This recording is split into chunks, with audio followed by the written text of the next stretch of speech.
एक दिन की बात है जब बड़ी सी कूड़ा डालने वाली गाड़ी ऊपर पहाड़ पर कूड़ा डाल रही थी, तभी कूड़े का पहाड़ खिसकने लगता है, जिससे कूड़े की सुनामी आ जाती है। जिस कूड़े की सुनामी में ड्यूरेक्स और सोट की पुजारन के बक्से भी बहने लगते हैं, जिनके अंदर वो पिछले 500 सालों से सो रहे थे। आगे ड्यूरेक्स का बक्सा ढेर सारे कूड़े के साथ महालंड के घर में घुस जाता है, जो कि साला मस्ती में टीवी शो देख रहा था। तभी हम देखते हैं वो बक्सा अपने आप खुलने लगता है, जिसमें से ड्यूरेक्स सुस्ती के साथ निकलता है और उससे पूछता है क्या हम मिलिट्री बेस में हैं। महालंड उसकी बात का कोई जवाब नहीं देता और उसे उठाकर अपने घर से बाहर कचरे की तरह फेंक देता है। जहां वो बाहर अपने चारों तरफ देखता है तो पाता है कि वो एक अलग ही दुनिया में है, क्योंकि यहाँ हर तरफ धूल ही धूल है और गाड़ियां बिल्कुल अजीब हो चुकी हैं। वो वहां से आगे बढ़ता है, जहां उसे कुछ लोग मिलते हैं तो वो उनसे अपनी आम भाषा में मिलिट्री बेस के बारे में पूछता है, लेकिन वो लोग उसे वहां से भगा देते हैं। दरअसल बीते 500 सालों में इंसानों ने हर भाषा की गांड मार ली थी, जिस भाषा में माँ बहन की गालियां देना अब एक आम बात है। आगे उसे एक हॉस्पिटल दिखाई देता है। उसे लगता था कि उसके दिमाग के साथ कुछ लोचा हुआ है, इसीलिए वो हॉस्पिटल पहुंचता है, लेकिन ये साला हॉस्पिटल कम नशेड़ियों का अड्डा ज्यादा लग रहा था। बोले तो ये जगह पूरा कबाड़ खाना थी। उसे प्यास लगी थी तो वो पानी पीने के लिए एक नल के सामने झुकता है, लेकिन उसमें से पानी निकलने की बजाय एनर्जी ड्रिंक निकलती है, जिस पर वो वहीं से गुजर रहे हॉस्पिटल के स्टाफ से पूछता है मुझे पानी कहाँ मिलेगा। स्टाफ वाला पूछता है भला तुम्हें पानी से क्या काम। ड्यूरेक्स कहता है गांडू के पट्टे पीने के लिए चाहिए। वो पूछता है वही पानी जो टॉयलेट में यूज होता है। ड्यूरेक्स कहता है नहीं, हूत के बाल पीने का पानी चाहिए, जिस पर हॉस्पिटल का स्टाफ वहाँ से हंसता हुआ चला जाता है, जिससे ड्यूरेक्स को लगता है कि उसके दिमाग के हाइबरनेशन की वजह से लोड़े लग चुके हैं। इसीलिए वो अपने दिमाग का चेकअप करवाने एक गंजेड़ी डॉक्टर के पास जाता है, जो उसे 3 लोहे की छोटी छोटी रोड देता है और कहता है एक को मुंह में डालो, एक को कान में डालो और एक को गांड में डालो। जिस पर वो एक को अपने मुंह में डालता है और दूसरी को अपने कान में डालता है, और जब वो तीसरी को अपनी गांड में डालने लगता है तभी डॉक्टर कहता है शायद मुझसे गलती हो गई है, गांड वाली रोड शायद तुम्हारे मुंह में डलेगी। और ये सुनते ही ड्यूरेक्स समझ जाता है कि ये डॉक्टर नहीं गधे का लंड है। जिसके बाद वो एक और डॉक्टर से मिलता है, जो कि नशेड़ी तो नहीं था पर नशा जरूर कर रहा था और जो देखने में पूरा छपरी था। ड्यूरेक्स उससे कहता है मुझे आर्मी वालों ने एक अलग ही किस्म का ड्रग दिया था, जिसकी वजह से मुझे हेलुसिनेशन हो रहे हैं। डॉक्टर जो पूरा चूतिया था, उसे उसकी कही एक भी बात समझ में नहीं आती तो वो उसे अपना ही ज्ञान पेलने लग जाता है, जिसमें वो उसको अंधाधुन गालियां बकता है और उससे उसके हाथ को इस मशीन में डालने के लिए कहता है ताकि वो उसके टट्टू को स्कैन कर सके। जिससे हम समझ पाते हैं कि आज के समय में कोई आधार कार्ड और पैन कार्ड नहीं होता, सिर्फ एक बारकोड जैसा टैटू होता है जिससे आदमी की पहचान होती है। तभी ड्यूरेक्स को वहीं पर पड़ी हुई एक पर्ची से डेट देखकर पता चलता है कि वो अब 2005 में नहीं बल्कि 2505 में है। वो तुरंत उठकर खिड़की से बाहर देखता है तो पाता है कि पूरी दुनिया के लोड़े लग चुके हैं, क्योंकि अब इस दुनिया में बावलीगांड और कम अकल के लोग राज करते थे। और डॉक्टर को जब पता चलता है कि ड्यूरेक्स के हाथ पर टट्टू नहीं है तो वो इमरजेंसी अलार्म बजा देता है और डरकर चिल्लाने लगता है, क्योंकि इस समय में हाथ पर टैटू का ना होना एक बहुत बड़ी बात थी। ड्यूरेक्स डॉक्टर की गांड फटी देख वहां से भाग जाता है, जहां अब उसको अच्छे से समझ में आ जाता है कि इस दुनिया में अब उसका कोई नहीं है जिसको वो पहले कभी जानता था। और उसे ये भी नहीं पता कि उसके साथ वाले स्लीपिंग चैम्बर में जिस वेश्या शॉट की पुजारन को सुलाया गया था वो अभी कहाँ है। कुछ ही देर में वहाँ पुलिस वाले आते हैं और उसे पकड़कर कोर्ट में पेश करते हैं। कोर्ट में केस लड़ने के लिए उसे एक सरकारी ऊंचे ओहदे का वकील दिया जाता है, जो वकील कोई और नहीं महालंड है। और महालंड वही आदमी है जिसके घर में वो कूड़ा खिसकने की वजह से अंदर घुस गया था। यहाँ कोर्ट में उस पर 2 आरोप लगाए जाते हैं। एक आरोप होता है हॉस्पिटल का बिल पे ना करना और दूसरा आरोप था उसके हाथ पर टट्टू का ना होना। और ये दोनों ही जुर्म बहुत ही संगीन जुर्म थे, इसीलिए जज उसे गुनहगार मानकर कैद ब मुशक्कत की सजा सुनाता है, जिसमें उसे एक कुत्ते का पट्टा पहनाकर टैटू मशीन के पास ले जाया जाता है, जहाँ पर उसके हाथ पर उसके नाम का टैटू बनाया जाएगा। मशीन उससे कुछ बावलीगांड से सवाल पूछती है तो वो कहता है नॉट श्योर, और मशीन को लगता है कि नॉट श्योर ही उसका नाम है, इसीलिए वो मशीन नॉट श्योर के नाम से ही उसका टैटू बना देती है। आगे उसे एक ऐसी जगह ले जाया जाता है जहाँ उसका IQ टेस्ट होगा, बोले तो उसकी कॉमन सेंस जांची जाएगी,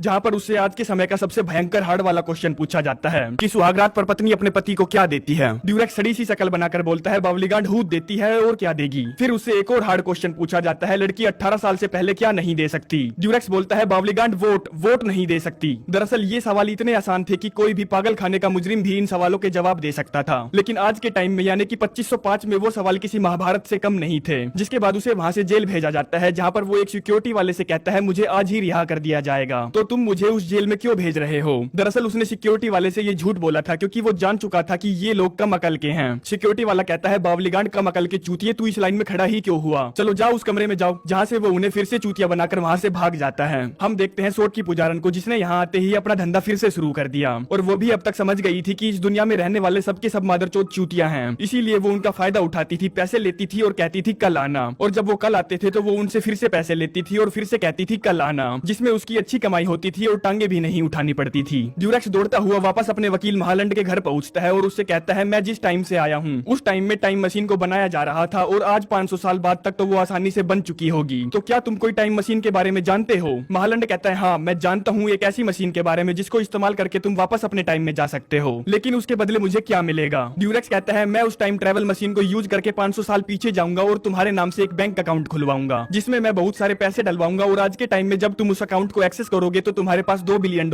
होंगे। ये बात सुनकर महालंड थोड़ा सा सुन्न पड़ जाता है और कहता है इतना ही खर्चा उस मशीन को चलाने में आएगा तो मुझे क्या बाबा जी का घंटा मिलेगा। जिस पर ड्यूरेक्स कहता है ठीक है, मैं थोड़े से पैसे और जमा करवा दूंगा जिससे तुम्हें वो आज के टाइम में $3 बिलियन मिलेंगे। महालंड पूछता है 3 बिलियन माइनस 2 बिलियन कितने हुए? ड्यूरेक्स कहता है 8 बिलियन, तुम्हारे पास आज के समय में 8 बिलियन होंगे। और ये सुनकर वो खुश हो जाता है और ड्यूरेक्स की मदद करने के लिए एग्री हो जाता है। जिसके बाद वो एक गाड़ी से अपने सफर पर निकल पड़ते हैं, लेकिन तभी रास्ते में उन्हें सोट की पुजारन मिलती है तो वो उसे भी अपनी गाड़ी में बैठा लेते हैं। गाड़ी में ड्यूरेक्स उसको इस टाइम के बारे में समझा रहा था, तभी वहाँ पर एक कैमरा उसके टैटू को स्कैन कर लेता है, जिससे पुलिस वालों को पता चल जाता है कि वो भगोड़ा कैदी कहाँ पर है। और वो फटाफट अपनी गाड़ी से उतरकर दौड़कर साइड में आ जाते हैं। पुलिस वाले भी वहाँ पहुंच जाते हैं, जो कि गाड़ी पर अंधाधुंध फायरिंग करने लगते हैं, वो भी छोटे से जुर्म के चलते। जिसमें एक गधा तो गाड़ी पर आरपीजी चलाता है, लेकिन उसने आरपीजी को उल्टा पकड़ रखा था, इसीलिए वो ऊपर से जा रही हवाई जहाज से टकराता है, जिससे वो क्रैश हो जाती है। आगे वो तीनों टाइम मशीन को खोजते हुए एक मार्केट में पहुंचते हैं, जहाँ पुलिस वाले आखिरकार उसे पकड़ ही लेते हैं। लेकिन सोट की पुजारन और वकील महालंड वहाँ से भागने में कामयाब हो जाते हैं, जहाँ उसे जेल न ले जाने की बजाय सीधा व्हाइट हाउस ले जाया जाता है, जहाँ से अमेरिका का राष्ट्रपति पूरे देश को कंट्रोल करता है। और हम देखते हैं व्हाइट हाउस की तो गांड मरी पड़ी है, जहाँ पर देश के बड़े बड़े राजनेता उसे बताते हैं कि तुम इस पूरी दुनिया के सबसे बुद्धिमान इंसान हो, जो कि तुम्हारे जेल के IQ टेस्ट द्वारा निर्धारित हुआ है, जो टेस्ट इस पूरी दुनिया का सबसे मुश्किल टेस्ट था। आगे यहाँ कई सारी लोंडियों के साथ ब्लैकिस आता है, जो कि बॉक्सिंग में 5 बार गोल्ड जीत चुका है और एक बहुत बड़ा पोर्न स्टार भी है, जिसके साथ ही वो इस देश की सबसे बड़ी हस्ती है। बोले तो वो अमेरिका का राष्ट्रपति है, जो कि ड्यूरेक्स को जेल भेजने की बजाय उसे अमेरिका का गृह मंत्री बना देता है। जिसके बाद वो एक कॉन्फ्रेंस में जाता है, जहाँ वो पब्लिक को वचन देता है, कहता है इस बार मैं बदलाव जरूर लाऊंगा, हमारा देश फिर से हरा भरा हो जाएगा, हमारी एग्रीकल्चर और रेतीले तूफानों की प्रॉब्लम सोल्व हो जाएगी, क्योंकि हमारे पास अब एक ऐसा इंसान है जो कि भाड़ के लंडो तुम सबसे ज्यादा इंटेलिजेंट है। आगे सीन शिफ्ट होता है और हम देखते हैं गृह मंत्री ड्यूरेक्स को, जिसने अपनी मदद के लिए वकील महालंड को बुलाया है, जिसे वो साइड में ले जाकर पूछता है बहनचोद फटाफट ये बता टाइम मशीन कहाँ है। महालंड कुछ देर तो बावली गांडो की तरह सोचता है और कहता है वो म्यूजियम में है। ड्यूरेक्स कहता है ठीक है, तुम मुझे वहाँ तक पहुँचने का नक्शा बना कर दो। जिसके बाद देश के बड़े बड़े मंत्रियों के साथ गृह मंत्री ड्यूरेक्स खेतों को देखने जाते हैं। गृह मंत्री मिट्टी को हाथ में लेता है और उसे पता चलता है कि मिट्टी और फसलों की तो गांड मरी पड़ी है और इस धरती पर तो फसलों का उगना नामुमकिन है। तभी कुछ पुलिस वाले सोट की पुजारन को भी पकड़ लाते हैं, क्योंकि गृह मंत्री ने उसकी डिमांड जो की थी, जहां वो बाकी मंत्रियों से कहता है मुझे इससे कुछ पर्सनल बात करनी है पीछे झाड़ियों में जाकर। लेकिन वो उसकी बात नहीं समझ पाते तो वो उन्हें इशारे से समझाता है और उसे खोपचे में ले जाता है, जहाँ वो अपने वकील महालंड द्वारा बनाए हुए नक्शे को खोलकर देखता है, जिसे देखते ही गृह मंत्री के मुंह से गाली निकलती है, बहन के लंड महालंड मादरचोद इसे नक्शा कहते हैं। दरअसल ये नक्शा तो महालंड की चूतियापंथी का एक छोटा सा नमूना था। जिसके बाद वो अपना गांड सा मुंह लेकर वापस आ जाता है। तभी फसलों में पानी दिया जाता है, जो कि गृह मंत्री के ऊपर आकर गिरता है। गृह मंत्री जब पानी को देखता है तो पाता है कि फसलों में पानी की जगह एनर्जी ड्रिंक दी जा रही है, ताकि फसलें जल्दी जल्दी बड़ी हो सके। और यही वो कारण था जिससे फसलें उग ही नहीं रही थी, हरियाली का नामो निशान मिट चुका था। दरअसल 2505 में कोई भी पानी नहीं पीता, पानी तो वो लोग सिर्फ अपनी गांड धोने के लिए यूज करते हैं। यहाँ तक कि जानवर भी एनर्जी ड्रिंक पीते हैं, छोटे बच्चे जो अभी अभी पैदा हुए हैं वो भी एनर्जी ड्रिंक पीते हैं। और ये सब स्टार्ट हुआ था सन 2300 से।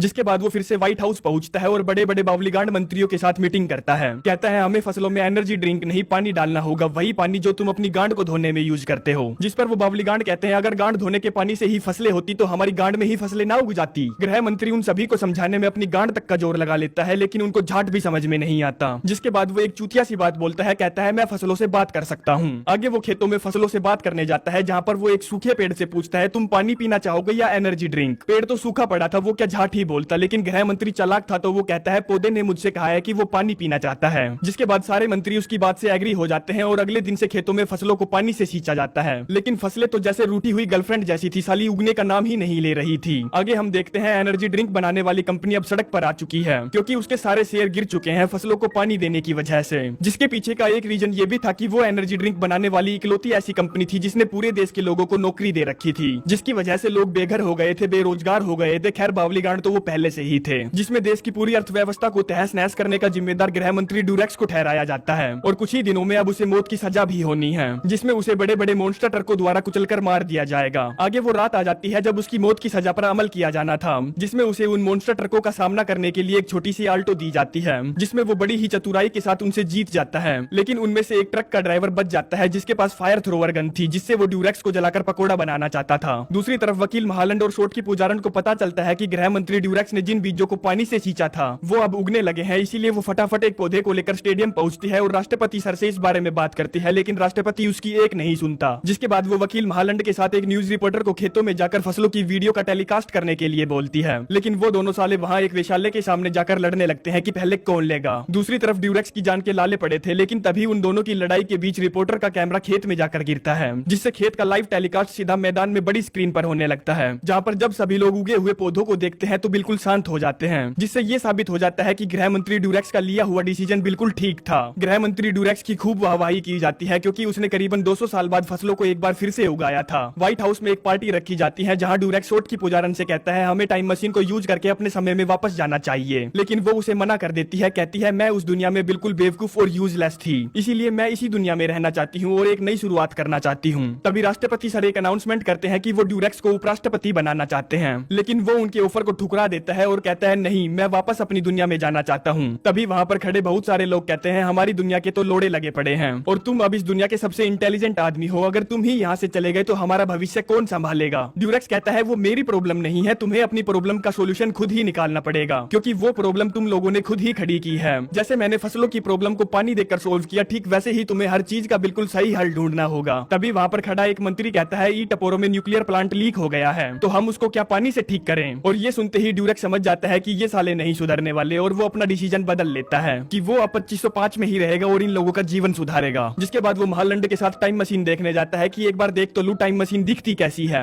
जहाँ पर वो पाता है कि महालंड इस चेयर पर बैठकर पास्ट की चीजों को देखने को टाइम मशीन बोल रहा था। आगे कुछ ही महीनों में वो देश का राष्ट्रपति बन जाता है और उपराष्ट्रपति बनाया जाता है महालंड को। राष्ट्रपति सोट की पुजारन से शादी कर लेते हैं और अब उनके 3 बच्चे हैं, जो कि इस दुनिया के सबसे इंटेलिजेंट बच्चे हैं। हम देखते हैं उपराष्ट्रपति वकील महालंड को, जिसने टोटल 8 शादियां की हैं, जिससे उसको 32 बच्चों की प्राप्ति हुई। आखिरी सीन में हम इस दुनिया की सबसे इंटेलिजेंट फैमिली को व्हाइट हाउस में देखते हैं, जिसके साथ ही ये कहानी यहीं पर समाप्त हो जाती है। तो दोस्तों, अगर आप लोगों को भी ऐसी लाइफ जीने का मौका मिले तो क्या आप उसको एक्सेप्ट करोगे? कमेंट करके जरूर बताना। वैसे मैं ये मौका तो अपने हाथ से नहीं जाने देता, क्योंकि स्वर्ग का भिखारी बनने से अच्छा है नर्क का राजा बन जाओ। और इस कहानी से हमें जो सीख मिलती है वो आप खुद ही सोचो, क्योंकि इस कहानी को बोलते बोलते मेरे मुंह के घोड़े लग चुके हैं। तो इसी के साथ चलते हैं, मिलते हैं नेक्स्ट वीडियो में।